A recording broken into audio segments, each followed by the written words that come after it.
খাওয়া দাওয়া করছেন নি দুপুরে? কিছু খাইছেন নি? কিছু খাইবেন? আসসালামু আলাইকুম দর্শক, আশা করছি সবাই ভালোই আছেন। স্ক্রিনে যে লোকটাকে আপনারা এখন দেখতে পাচ্ছেন, এই লোকটা একজন রেইনকোট বিক্রেতা।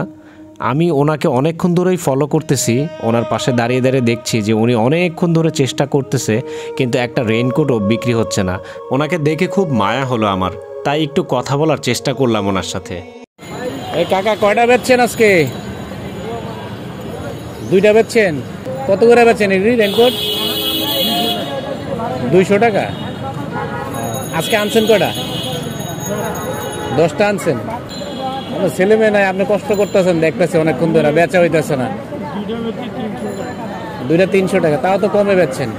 300 টাকা বেচলে আর আপনার লাভ কত থাকে? কাকার বাসা কোন জায়গায়? কামরাঙ্গীর চরে? ছেলে মেয়ে নাই? কাজ কাম করে না? প্রতিবন্ধীর মতো। আরে এই একটাই ছেলে। খাওয়া দাওয়া করছেন নি দুপুরে? কিছু খাইছেন নি? কিছু খাইবেন? আসেন, কি খাইবেন? আসেন আসেন। আপনারা দেখতেছি অনেকক্ষণ ধরে আপনি বেচার চেষ্টা করতেছেন, একটাও বেচা হইতেছে না। আসেন ওই পাশে যাই, কিছু খাওয়া দাওয়া করি। আসেন।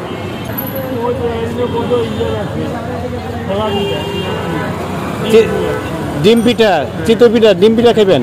আচ্ছা আসেন, ওই যে বামে কোন দিকে খাইবেন? আচ্ছা চলেন ভাই। ডিম চিতই আছে না? দেন তো একটা ডিম চিতই। দর্শক দেখুন লোকটা কতটা সরল। আমি কিন্তু ওনাকে অফার করছিলাম কি খাবেন চলেন, দুপুরে খাইছেন কিনা।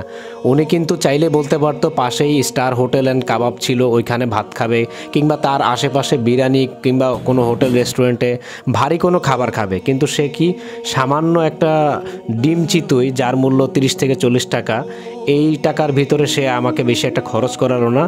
সুযোগ পেলেই যে সেই সুযোগের ব্যবহার করতে হবে, উনি আসলে ওই ধরনের মানুষ না, এটাই বোঝা গেল। ওনার খাওয়া শেষ হলে আমরা কিছুক্ষণ চা খেতে খেতে গল্প করি এবং ওনার খোঁজ খবর নেওয়ার চেষ্টা করলাম। এইটা আইছেন কামরাঙ্গীর চর থেকে? আরে বাস আইলে কি হয়েছে? বাসের রাস্তা আছে?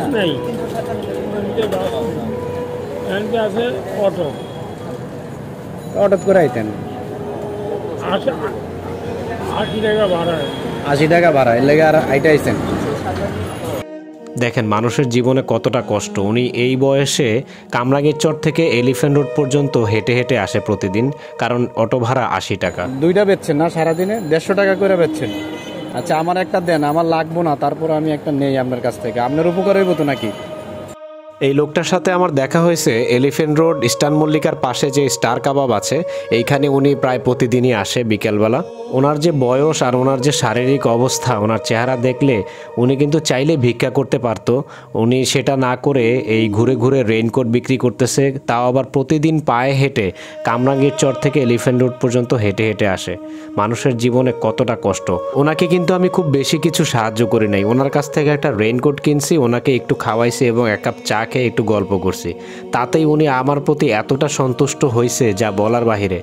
পরিশেষে অল্প কিছু কথা বলতে চাই সবার উদ্দেশ্যে, যার কারণে এই ভিডিওটা করা। কোনো শো অফ করার জন্য কিংবা আমি দান সদকা করছি তার জন্য আসলে ভিডিওটা করা না। আমাদের ব্যস্ততার মাঝে রাস্তায় আশেপাশে এরকম ওনার মতো অনেক লোকজন আছে যারা ভিক্ষা না করে ছোট ছোট অল্প পুঁজি নিয়ে বিভিন্ন জিনিসপত্র বিক্রি করে। আপনারা প্লিজ তাদের কাছ থেকে কোনো কিছু দামাদামি না করেই কেনার চেষ্টা করবেন। প্রয়োজন না থাকলেও কিনবেন। আর যদি নাও কিনেন মাঝে মধ্যে এদের খবর জিজ্ঞেস করবেন, এদের কুশলাদি জিজ্ঞেস করে কিছু খাওয়ানোর চেষ্টা করবেন। আর এই ধরনের মানুষকে খুব অল্প কিছু সাহায্য সহযোগিতা করলেই এরা অনেকটা খুশি হয়ে আল্লাহর কাছে হাত তুলে দোয়া করবে আপনার জন্য। আর আল্লাহ তাআলা কখনো মজলুম এবং অসহায় মানুষের দোয়া কখনো ফিরিয়ে দেয় না। দর্শক ভিডিওটা যদি ভালো লাগে তাহলে সবার সাথে শেয়ার করবেন এবং চ্যানেলে নতুন হয়ে থাকলে সাবস্ক্রাইব করবেন। সবাই ভালো থাকুন। আসসালামু আলাইকুম।